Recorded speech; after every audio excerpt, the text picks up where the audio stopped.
Chapter 7. Paddington steps out. Mrs. Brown looked out of the car window. "If you want my opinion," she said, lowering her voice so that the occupants of the back seat, and one occupant in particular, shouldn't hear, "bringing Paddington with us is asking for trouble. You know what happened when he went to Jonathan's school." "That wasn't exactly a disaster," said Mr. Brown mildly. "If I remember rightly, he saved the day. If it hadn't been for him, the old boys would never have won their cricket match." "Playing in a cricket match isn't the same as watching ballet," replied Mrs. Brown. "He'll never sit quietly through a whole afternoon of it. Something's bound to happen." She gave a sigh. Ever since Paddington had taken part in an epic cricket match at Jonathan's school, Judy had been clamoring for him to visit her school in turn, and Mrs. Brown knew that she was fighting a losing battle. Having a bear in the family gave both Jonathan and Judy a certain amount of prestige among their fellow pupils, and Judy was anxious to catch up on the lead at present held by her brother.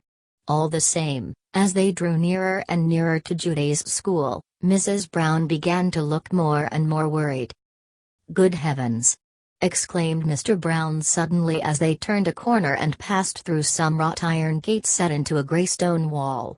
He waved his hand towards a seething mass of girls in uniform as he brought the car to a halt. "What's this, some sort of reception committee?" "What did I tell you?" said Mrs. Brown, as the familiar figure of Judy detached itself from the crowd and came forward to greet them. "It's started already." "Nonsense," said Mr. Brown. All the same, he cast some anxious glances towards the paintwork on his car as he helped the others out and exchanged greetings with his daughter. Paddington, as he clambered out of the back seat, looked even more surprised as he stood blinking in the strong sunlight listening to the cheers, and he raised his hat several times in response to the cries. "Come along, Paddington," said Judy, grabbing his paw. "You've lots of people to meet, and we've got to pay a visit to the tuck shop. I told Mrs. Beadle, the lady in charge, all about you, and she's laid on some special marmalade sandwiches." "Mrs. Beadle's laid on some marmalade sandwiches!" exclaimed Paddington, looking most impressed. Although he was very keen on anything to do with marmalade and had several times sat on a sandwich by mistake, he'd never met anyone who'd actually done it on purpose before, particularly someone in charge of a tuck shop. However, before he had time to inquire into the matter, the throng of girls closed in behind him, and he felt himself being propelled gently but firmly in the direction of a small building which stood to one side of the quadrangle in front of the main block. As the milling crowd of figures disappeared through the door of the tuck shop, Mrs. Brown looked towards a large, brightly colored poster on a board near the main gate. "I thought this Russian dancer they're having down, Sergei Oblomov, was supposed to be the guest of honor," she remarked. "I don't think he'll like it if he turns up and there's no one here. I'm sure all these girls were meant for him, not Paddington." "Talk of the devil," said Mr. Brown, as a large, important-looking black car swept in through the gates and came to a halt a few yards away. "I have a feeling this is him." Pretending to study the scenery, the Browns nevertheless watched with interest as the door of the car opened and a tall figure dressed in a black cloak alighted and stood for a moment with one hand in the air looking expectantly all around. "Crikey!" said Jonathan a few moments later as the sound of a door being slammed echoed round the quadrangle and the car swept past them in a cloud of dust towards the school building. He didn't look in a very good mood. "Black as ink," agreed Mr. Brown. "It wasn't exactly what you might call a good entrance. Not so much as a pigeon cooed." "I don't suppose you'd like it," said Mrs. Brown, "if you were a famous dancer and you had your thunder stolen by a bear. Especially one stuffing himself with marmalade sandwiches in a school tuck shop." "He doesn't know it's a bear," reasoned Mr. Brown. "He's never even met Paddington." "No," said Mrs. Brown decidedly, as they made their way towards the school building, "he hasn't. And if I have my way, he's not going to either." She cast some anxious glances in the direction of the tuck shop as they passed by. Several times the ominous sound of cheering had come from the open windows, and one or two of them had been decidedly loud, rather as if things were getting out of control. All the same, as they seated themselves in the school hall some while later, even Mrs. Brown found it hard to fault Paddington's appearance. Admittedly, there were still one or two traces of marmalade on his whiskers and his fur had lost some of its smooth sheen, but all in all he looked unusually well behaved as he settled himself at the end of the row by the gangway and examined his program with interest. "You know, I'm really looking forward to this," said Mrs. Bird with enthusiasm, as she made herself comfortable. "I like ballet dancing." The others looked at their housekeeper in surprise as a faraway look came into her eyes. "I haven't seen any good dancing for I don't know how many years." "I'm not sure you're going to now," whispered Mr. Brown, as the curtain rose to reveal a woodland glade and several small figures dressed as toadstools. "It's the juniors," whispered Judy. "They're doing their nature dance." Paddington opened his suitcase, took out his opera glasses, and peered at the stage with interest. "Are you enjoying it?" whispered Judy. Paddington thought for a moment. "It's all right," he announced after some thought. "But I can't hear what they're saying." "People don't say anything in ballet," hissed Judy. "They mime it all. You have to guess what they're doing by the dancing." Paddington sank back into his seat. Although he didn't want to hurt Judy's feelings by saying so, he didn't think much of ballet at all. As far as he could see, it was just a lot of people running after each other on the stage, and apart from not saying anything, which made it all rather difficult to follow, he began to wonder why they didn't get taller dancers in the first place, as some of the older girls in particular seemed to spend most of the time standing on their toes. However, he was a polite bear and he applauded dutifully at the end of each item. "I must say that Swan took a long time to die," said Mr. Brown, as the lights went up at long last to herald the interval. "I thought she was never going to get it over with." "I like the flying ballet," said Mrs. Brown, amid general agreement. "I thought that was very well done." "I'd like to go up in the air on a wire like that," said Jonathan. "I bet it's super." Judy handed Paddington her program.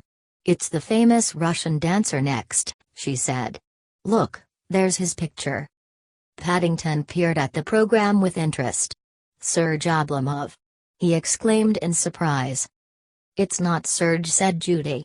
"It's pronounced Sergei." "Sergei Oblomov?" repeated Paddington, looking most impressed as he studied the picture. "I don't think I've ever seen a lord doing a ballet dance before." "He isn't a lord, he's a—" Judy gave a sigh as she sought for the right words. Sometimes explaining things to Paddington became complicated out of all proportion. "Well, whatever he is," said Mrs. Bird, coming to her rescue, "I'm really looking forward to it. It's a great treat." "Oh, crikey!" exclaimed Judy suddenly, as a girl from the row behind whispered something in her ear. "I'm not sure if he's going to appear after all. They're having some trouble backstage." "What?" exclaimed Paddington hotly. "Sergei Oblomov's not going to appear." "Oh dear," said Mrs. Bird. "How very disappointing." Paddington stared at the drawn curtains on the stage, hardly able to believe his ears as everyone began talking at once. Judy's words had reached several other people nearby and soon a buzz of excitement went round the hall. "It's something to do with no one being at the gates to meet him," explained the girl in the seat behind. "He's a bit temperamental and it upset him rather." Mr. and Mrs. Brown exchanged glances. "I told you so, Henry," said Mrs. Brown. "I said if we brought Paddington something would happen." "Well, you can't really blame poor old Paddington for this," replied Mr. Brown indignantly. "It's not his fault if everyone wanted to meet him instead of some blessed ballet dancer chap. After all—" Mr. Brown suddenly broke off in mid-sentence. "That's funny," he said, as he looked along the aisle. "Talking of Paddington, where's he got to?" "He was here a second ago," said Judy, looking all around. "Look!" cried Jonathan, pointing down the aisle. "There he is." The Browns followed the direction of Jonathan's arm and were just in time to see a small figure disappear through a door at the side of the stage.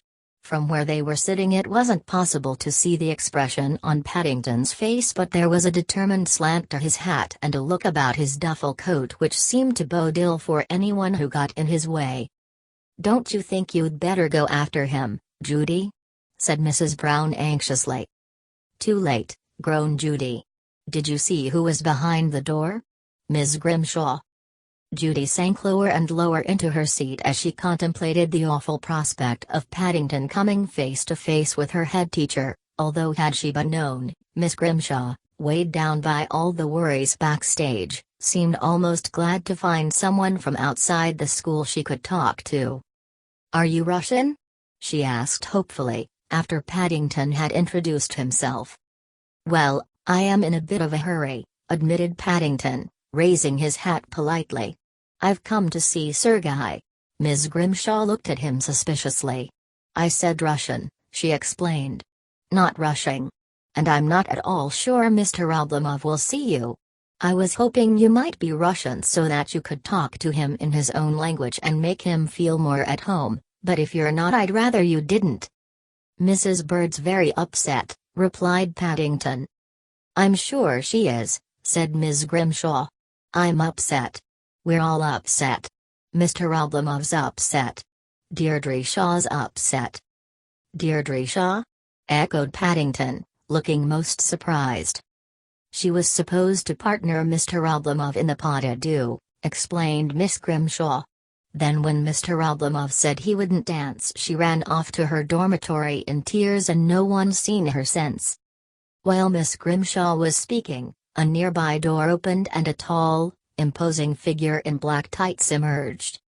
"I have changed my mind," announced Mr. Oblomov, waving his hand imperiously as he did a series of knee-bending exercises. "I will not disappoint my public. First I will dance my famous solo from the Swan Lake. Then I will perform the pas de deux. I trust everything is ready, no?" "No," exclaimed Miss Grimshaw. "I mean. That is to say. Yes. I'm sure it will be." Ms. Grimshaw's usual icy calm seemed to have deserted her for once as Sergei Oblomov strode past heading for the stage. "Oh dear," she exclaimed. "Now he's changed his mind again, and Deirdre Shaw's disappeared. What he's going to say when he finds he's without a partner in the second half I shudder to think." As the school orchestra started up and the curtain rose to a tremendous round of applause, Ms. Grimshaw rushed off wringing her hands, leaving Paddington staring with a very thoughtful expression on his face, indeed in the direction of the open door leading to Sergei Oblomov's dressing room. It was an expression that the Browns, had they been there, would have recognized immediately. But fortunately for their peace of mind they, like practically everyone else in the school, had their attention riveted to the stage. Even Mr. Brown sat up in his seat and clapped as loudly as anyone as Sergei Oblomov executed one perfect pirouette after another, spinning round and round so fast it left the audience breathless. And when he followed this with a series of breathtaking arabesques everyone gasped with admiration and the rafters of the hall fairly shook with the ovation which greeted the end of this item. As the applause died away and Sergei Oblomov stood for a moment motionless in the beam from a single spotlight, Mrs. Bird gave a quick glance at her program. "It's the pas de deux now," she whispered. "Golly, I hope they've found Deirdre Shaw," said Judy in a low voice as the music started up. "There's going to be an awful row if they haven't." "It's all right," said Mr. Brown. "I think I can see someone lurking at the side of the stage." Judy followed the direction of Mr. Brown's gaze and then jumped up from her seat in alarm. "Crikey!" she exclaimed. "That's not Deirdre Shaw. That's Paddington!" exclaimed the rest of the family, joining her in a chorus as the shadowy figure moved onto the stage and into the light. "Mercy me!" cried Mrs. Bird. "What on earth is that bear up to now?"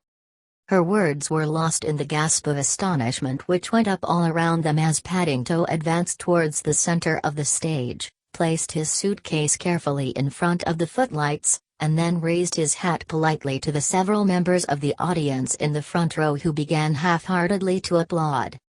"Oh dear, I wish he wouldn't wear that old hat," said Mrs. Brown. "And what on earth's he got on his legs?" asked Mrs. Bird. "Looks like some kind of sacking to me," said Mr. Brown. "They're not sacks," said Judy. "They're tights." "Tights?" echoed Mr. Brown. "They don't look very tight to me. They look as if they're going to come down any moment." The Browns watched in horror as Paddington, having ventured one boat too many, hurriedly replaced his hat and grabbed hold of the roll of material which hung around his waist in large folds. Now, for the first time since he'd decided to lend a paw with the ballet, he was beginning to wish he'd resisted the temptation to use the pair of tights which he'd found hanging on the back of Mr. Oblomov's dressing room door. Bear's legs being rather short put him at a disadvantage to start with, but as far as he could make out, Sergei Oblomov's legs were twice as long as anyone else's, so that an unusually large amount of surplus material had to be lost at the top. Apart from tying a piece of string round his waist, Paddington had hopefully made use of several drawing pins which he'd found on a notice board at the back of the stage, but most of these seemed to have fallen out, so he had to spend some moments making last-minute adjustments to a large safety pin which he'd put on in case of an emergency. It was at this moment that Sergei Oblomov, oblivious to all that had been going on, finished executing a particularly long and difficult pirouette near a pillar at the back of the stage and came hurrying down towards him. He stood for a moment poised on one foot, his eyes closed as he prepared himself for the big moment.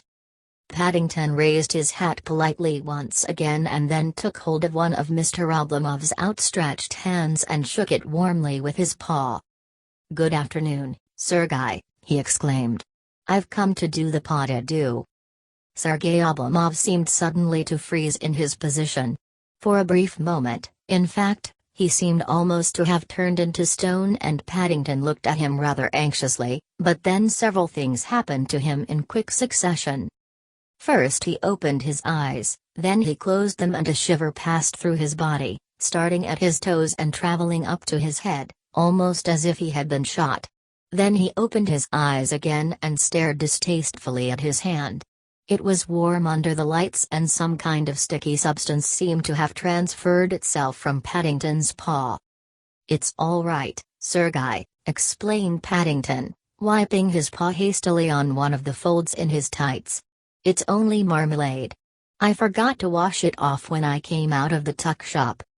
If Mr. Oblomov knew what marmalade was, or, for that matter, if he'd ever heard of a tuck shop, he gave no sign. A shiver again seemed to pass through his body, and as the music reached a crescendo he closed his eyes and with a supreme effort prepared himself once more for the pas de deux. Feeling very pleased that things seemed to have turned out all right in the end, Paddington took hold of Sergei Oblomov's outstretched hand and bent down to pick up his suitcase. The next moment it felt as if he was in the center of an earthquake, a tornado and a barrage of thunderbolts all rolled into one. First it seemed as if his arm had been torn out of its socket, then he felt himself spinning round and round like a top, finally he landed, still spinning, in a heap on the floor of the stage some distance away from Mr. Oblomov. For a moment he lay where he was, gasping for breath, and then he struggled to his feet just in time to see a vague figure in tights heading towards him through the glare of the footlights. As he focused on the scene, Paddington noticed a nasty-looking gleam in Sergei Oblomov's eyes which he didn't like the look of at all, and so he hurriedly sat down again. Mr. Oblomov came to a halt and stared down at the figure on the floor. "I cannot go on," he exclaimed gloomily. "For one thing you have too much shortness, and for the second thing, your entrechats, they are not clean." "My entrechats are not clean!" exclaimed Paddington hotly. "But I had a bath last night." "I do not mean they are dirty," hissed Mr. Oblomov. "I mean they should be clean, snappy, like so." Without further ado he threw himself into the air, beat his legs together, crossed them in time to the music, and then uncrossed them again as he landed gracefully on one foot facing the audience. Paddington looked rather doubtful as the applause rang through the hall. "It's a bit difficult when you've only got paws, Sergei," he exclaimed. "But I'll have a try." Closing his eyes as he'd seen Mr. Oblomov do, Paddington jumped into the air, made a half-hearted attempt to cross his legs and then, as his tights began to slip, landed rather heavily on the stage. As he did so, to everyone's surprise he suddenly shot up into the air again, his legs crossing and uncrossing, almost as if he'd been fired from a cannon. "Good gracious!" exclaimed someone near the Browns. "That young bear's done a triple." "A sixer," contradicted another elderly gentleman knowledgeably, as Paddington landed and then shot up in the air again with a loud cry. "Bravo!" he called, trying to make himself heard above the applause. Even Sergei Oblomov began to look impressed as Paddington executed several more entrechats, each one higher and more complicated than the one before. Then, to show he wasn't beaten, he himself gave a tremendous leap into the air, changed his legs over, beat them together, changed them back again, beat them together once more, and then, to a roar from the audience, crossed them once again before landing. Paddington, who had been spending the last few seconds sitting on the stage peering at one of his paws, jumped up with a loud cry which echoed round the rafters as Sergei Oblomov landed heavily on his other paw. If the applause for Sergei Oblomov's entrechat had been loud, it was nothing compared to that which greeted Paddington as he shot up into the air once more, waving his paws wildly to and fro, crossing and uncrossing them and bringing them together before he landed and then catapulted up again almost out of sight. This time Sergei Oblomov himself had to acknowledge he'd met his match, and with a graceful bow which brought murmurs of approval from the audience he stood back and joined in the applause as the music finally came to an end, and with Paddington's leaps growing higher and wilder with every passing second the curtain came down. "Well," said Mr. Brown as the applause finally subsided. "It may not have been the best ballet I've ever seen, but it was certainly the most exciting." "Haven't seen anything like it since the Cossacks," agreed the elderly gentleman nearby. 5 Grand Royals in a row." Thoroughly surprised by the events of the afternoon, the Browns tried to make their way backstage, but what with the speeches and the crowds of girls who came up to Judy in order to congratulate her on Paddington's performance, it was some while before they were able to force their way through the door at the side of the stage. When they did finally break through, they were even more surprised to find that Paddington had been removed to the school sanatorium for what was called urgent first aid. "Oh dear, I hope he hasn't broken anything," said Mrs. Brown anxiously as they hurried across the quadrangle. "Some of those jumps he did were very high." "More likely to have slipped on a marmalade chunk," said Mrs. Bird darkly as they hurried into the ward. But even Mrs. Bird looked worried when she caught sight of Paddington lying on a bed with his 2 back paws sticking up in the air swathed in bandages.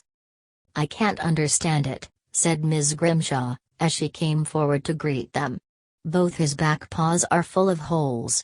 I really must find Matron and see what she's got to say." "Holes?" echoed the Browns. "Holes," said Ms. Grimshaw. "Quite small ones. Almost as if he's got woodworm.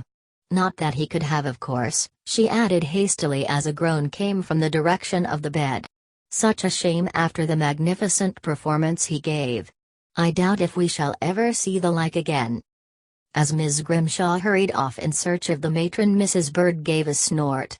Something about Paddington's leaps on the stage had aroused her suspicions, and now her eagle eyes had spotted a number of small shiny objects under the bed that so far no one else had seen. "Bears who try to pin their tights up with drawing pins," she said sternly, "mustn't be surprised when they fall out.